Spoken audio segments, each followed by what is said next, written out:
Hi, I'm Colin O'Sullivan, and this is the Policy Options Podcast. When we talk about healing from the pandemic, the conversation has consistently been about numbers. What are case numbers like? What are vaccination rates? How is the economy? How are my stocks? And I think we've really missed an important aspect of healing. How are you? This week I'm speaking with Jay Pitter. Jay is an award-winning placemaker and author whose practice mitigates the growing divide in cities across North America. She also shapes urgent city-building conversations through media and academic platforms, and was recently the John Boosfield Distinguished Visitor in Planning at the University of Toronto, and will soon be publishing 2 books called Black Public Joy and Where We Live. Today, we're looking beyond the numbers at the more intangible aspects of the COVID-19 pandemic and how it exposed long-standing inequalities and injustices within cities, and how we can truly heal from the pandemic so that when we build back better, we build an equitable society that works for everyone. Now, we'll be covering a lot of ground in this episode. We'll be talking about the inherent discrimination that stems from the way that cities were designed and built, and how that manifested as increased harms to marginalized groups during the pandemic, and about how women silently led the fight against COVID-19 on a very individual level as caregivers. Now, during our conversation, Jay told me a story that I think really encapsulates what we're going to talk about in respect to women as caregivers, and I just want to let that play for you. My mother was a registered nurse who worked at Sunnybrook Hospital during the SARS crises, and when her 2 colleagues contracted the disease and died, I asked her why she continued going into work. And she told me a story about my great-grandmother, a midwife in the Caribbean. During hurricane season, my great-grandmother was summoned by a local family to deliver a baby, and everyone in the household begged her not to venture out into the hurricane, but she insisted that it was her duty. So she headed out, delivered the baby, and never made it back home. Her body was found when the rain subsided. My mother was crushed because this hero and matriarch co-parented her alongside her beloved dad. This tragedy inspired my mom to become a registered nurse after years of feeling defeated living in public housing and working in precarious jobs. It's also why my mother continued to risk her life as an essential frontline worker during the SARS crises. This story revealed the unacknowledged commitment and sacrifice made by so many women during crises and the unspoken traumas we carry as individuals and communities. And I feel like that story really resonates with what a lot of women experienced during the pandemic because they played such a big role, whether as nurses or caregivers or teachers, name it, and they were there. So could you talk to me a bit about the specific trauma that women faced during the pandemic as caregivers? Absolutely. The issues are so multifarious and complex. Let's start with a CAMH report. They issued a survey and found that 1/4 of women indicated experiencing moderate to severe anxiety, which is significantly higher than their male counterparts. Sadly, domestic violence rates also increased. Social isolation, loss of employment, and reduced income are all factors known to increase the risk of domestic violence. And these conditions have been heightened, obviously, in recent months.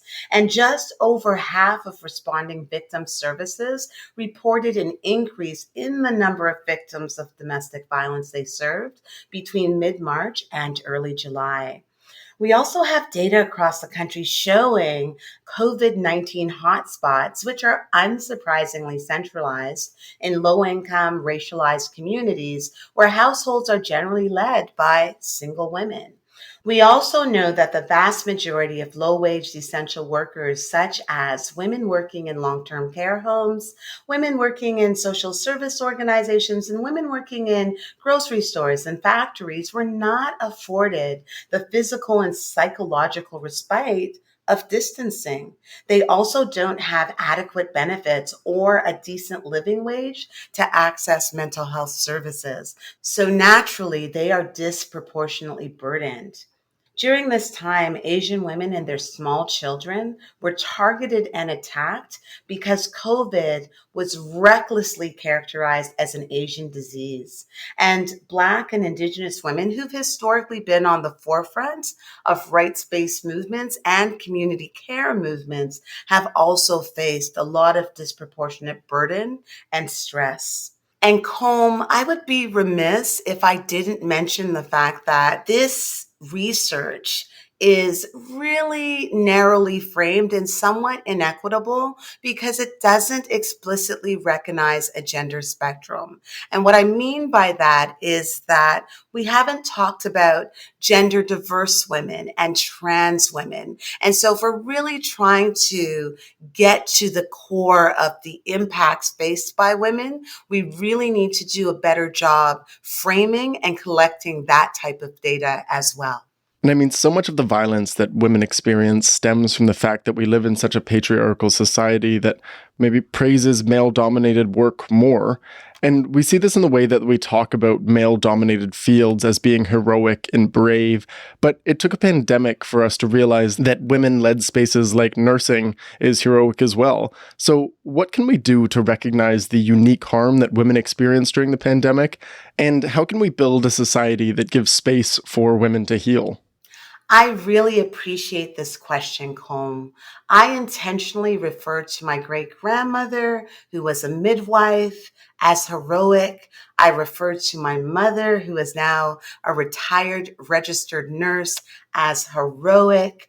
I referred to women working in social service organizations, women taking care of people's children in private residential homes, women hidden in the back of restaurants and on the factory lines as heroic for the very reason you just mentioned. Women's work is not recognized or ascribed the proper value.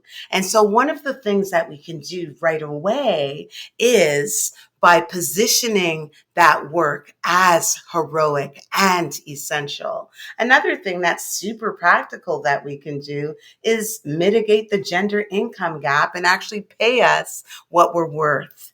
So that would be a really great thing to do because the gender gap has been in existence since the beginning of time. Secondly, we need to note that precarious work, part-time work, and informal work is most often carried out by women who don't have access to benefits, nor do they have the financial resources or the luxury of paid time off to take care of themselves. And so this becomes a significant barrier to healing. Overall, I just think that all employers should make mental health a normative workplace discussion and build initiatives to support everyone.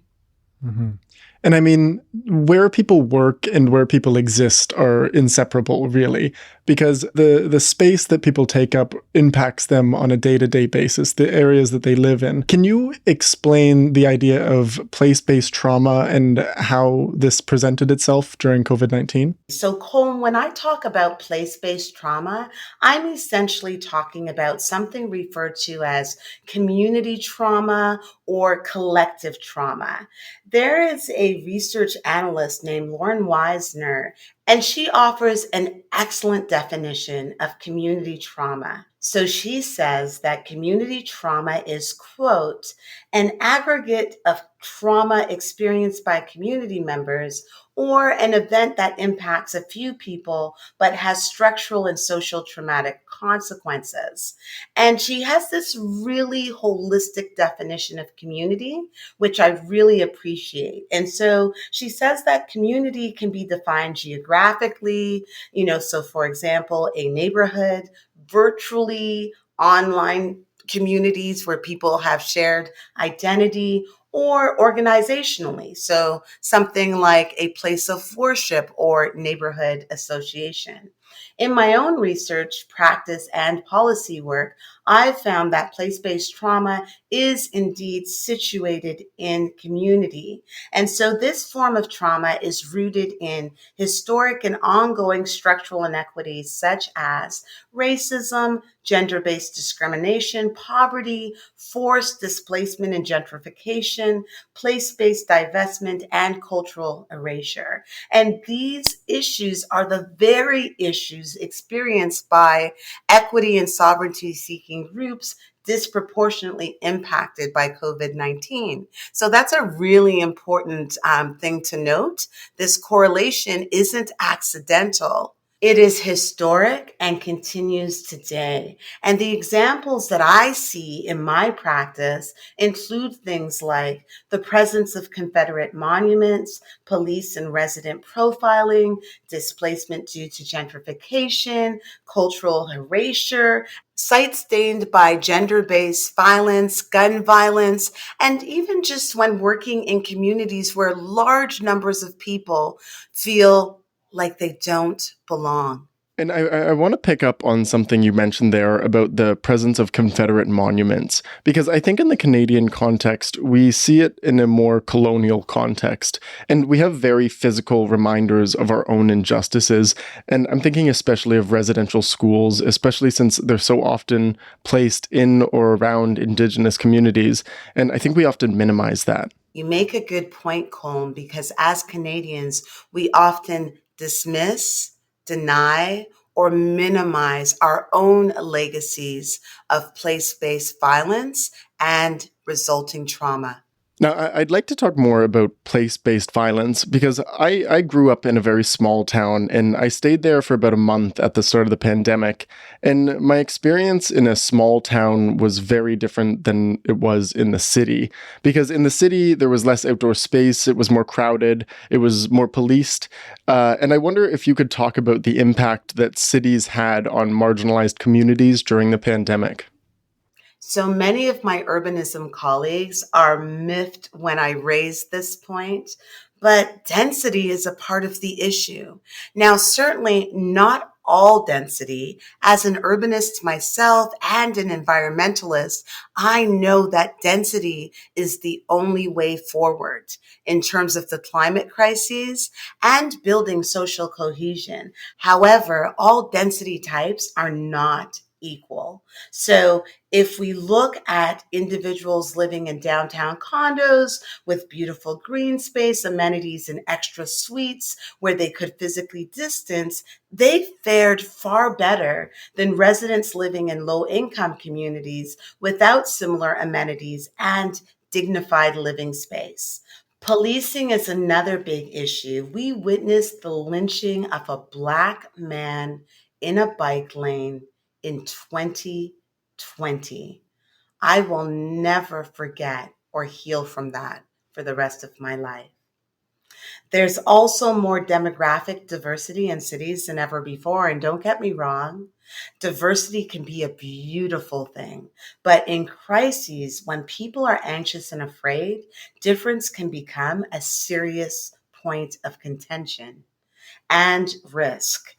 We saw the ways that many urban dwellers devolved into horribly discriminatory behaviors, such as confronting small business owners who rightfully insisted that they wear a mask, or confronting people in parks or on streets, questioning whether they had the right to be there. Also, a gay bashing incident left a young man unconscious.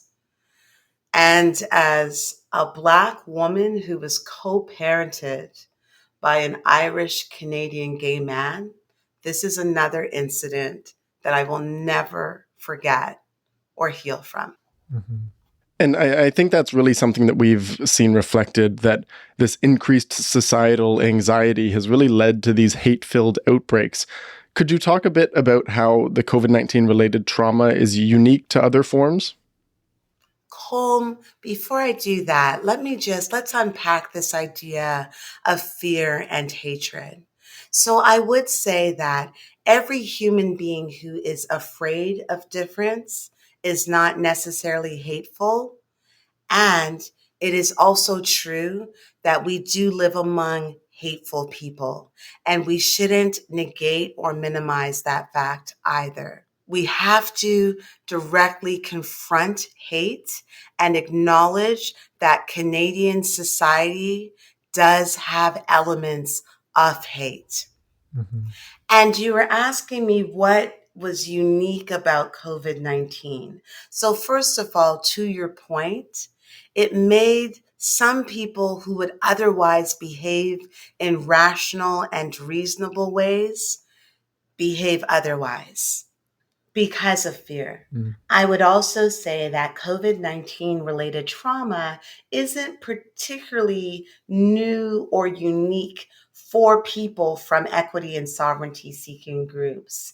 The intensity of issues like lack of affordable housing, police and resident profiling, and amenity inequity wasn't created by COVID. These issues intensified during COVID. And another thing that I would add is that we were all forced to slow down long enough to look at and feel these issues. And these issues are not just structural and place based, they're emotional, they're personal.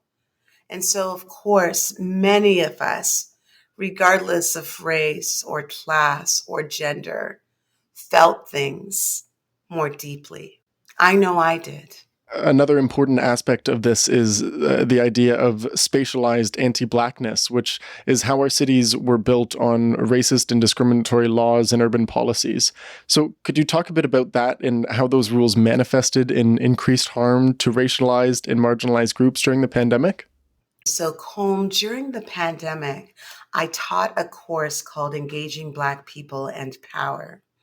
And that course specifically looked at how urban policies were an invisible force perpetuating some of the spatialized anti-blackness that we saw amid COVID-19 and the civil rights uprising that occurred during the same time.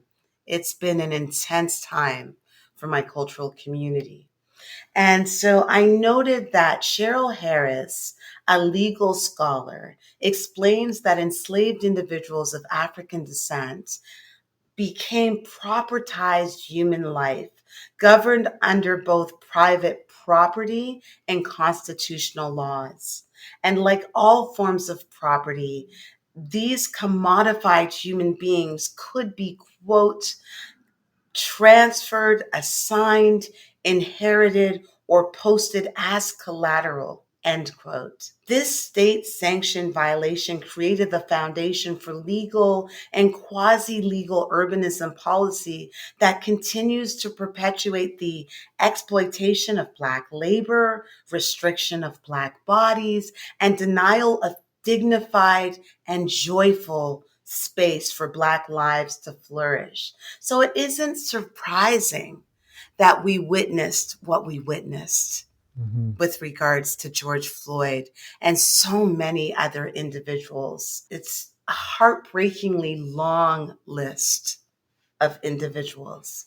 This matter is obviously very personal to me as a Black woman and as a Black professional urbanist. I work in a field that has contributed to my people's intergenerational demise and trauma. And so every single day, I, of course, work on behalf of all people in all cities, but I am also working on behalf of my ancestors who endured unspeakable place-based discrimination and indignities.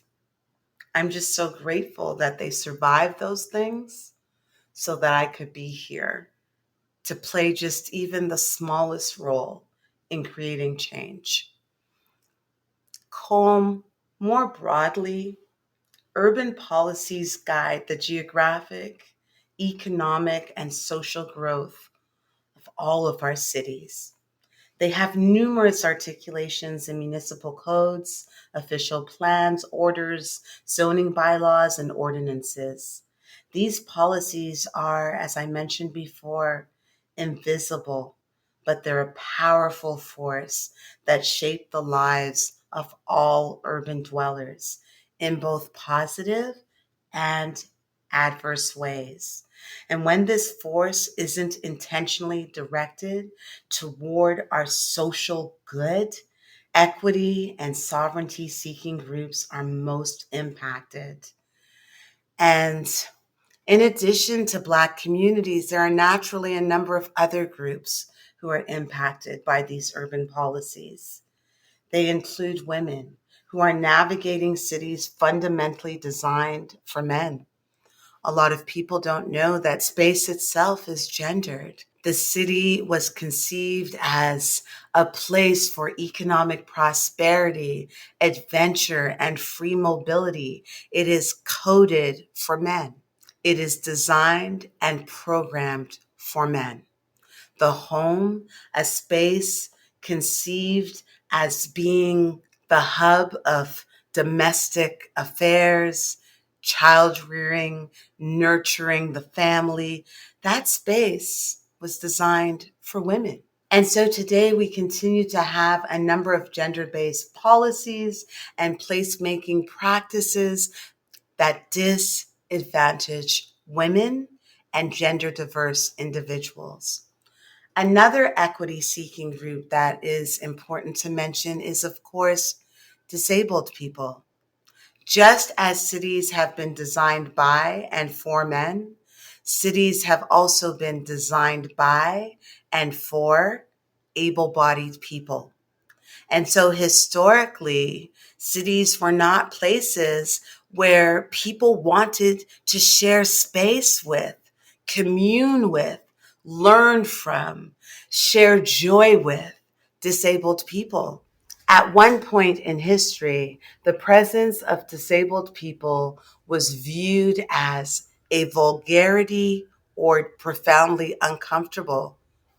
This is a really painful part of our history, and we are still not doing good enough when it comes to accessible design and policies that drive accessibility in the built environment. And accessibility is not just a wheelchair ramp. We are talking about a wide range of physical disabilities as well as invisible disabilities. And we are not just talking about interventions that allow disabled people to access a service. We need to think about the whole person, the whole disabled person. We need to have policies and interventions that squarely respond to disabled people's joy, their romantic lives, accessing work and economic prosperity, and safeguarding their dignity. Yeah, and I mean when making these policies, it seems as though they're just meeting the minimum standard in accessibility or inclusiveness, and that has become kind of the modus operandi for policy geared towards marginalized groups. So post COVID-19, how do we break this cycle? Like, what roles do policymakers have in healing our communities, and what steps can they take to accomplish that? Colm, once again, I'm so glad that you've noted this idea of policy doing the bare minimum. And if we are using an equity-based placemaking lens, and if we truly want to heal our cities, not just economically recover, but deep healing requires a broader lens that looks at historical violations, social relations, structural issues, and also environmental issues. We need to go well beyond the bare minimum. And so some of the things that we need to do right now is increase funding for mental health services. We need to do that right this moment because I want to underscore that it is possible to survive something that we haven't healed from. I'm going to say that again. It is possible to survive something that we haven't fully healed from.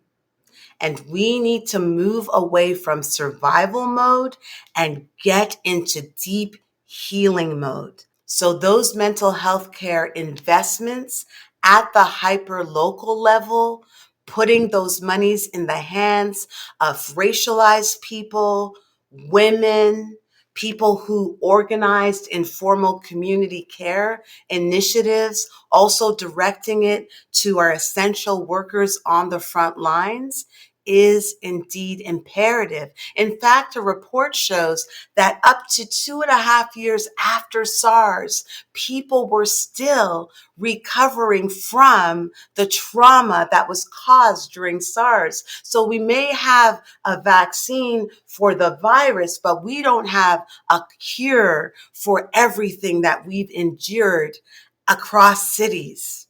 So we need to get into deep healing, not superficial, fast, economic-based recovery. The other thing that is critically important at this time is initiate a trauma-informed urban policy review across all Canadian municipalities to codify and reform zoning, housing, street enforcement, and other policies that have contributed to individual, community, and cultural trauma across equity and sovereignty-seeking groups. As a practitioner, I'm also going to underscore the importance of conducting trauma-informed site analysis to examine how previous placemaking interventions have contributed to community trauma prior to initiating a development or urban design project. Sometimes we are attempting to build beautiful structures atop ugly histories. We can no longer do this. Relatedly, it's also important to develop public space stewardship plans so that we don't have residents acting out of fear or hate, so that we don't have residents surveilling and profiling each other. And so these stewardship plans should be co-created with community members, and they should include a terms of reference that center equity, empathy, accountability, and non-enforcement-based conflict resolution approaches to create psychologically safer public spaces for all. Spaces where we all belong. And in addition to infrastructure, we also have to invest in placemaking programs that responsibly create opportunities for communities to openly process and heal from COVID-19 related hardships through initiatives such as story-based community walks, public witnessing circles, commemorative bike rides, and other forms of community engagement that happens in public, that invites everyone to participate. Well, Jay, thank you so much for speaking with me today. I learned so much from you, and I'm so glad that we could talk about these things. Now, I've bought your book, Subdivided, but where else can people learn from you? It was a pleasure chatting with you, Colm. This was a great conversation.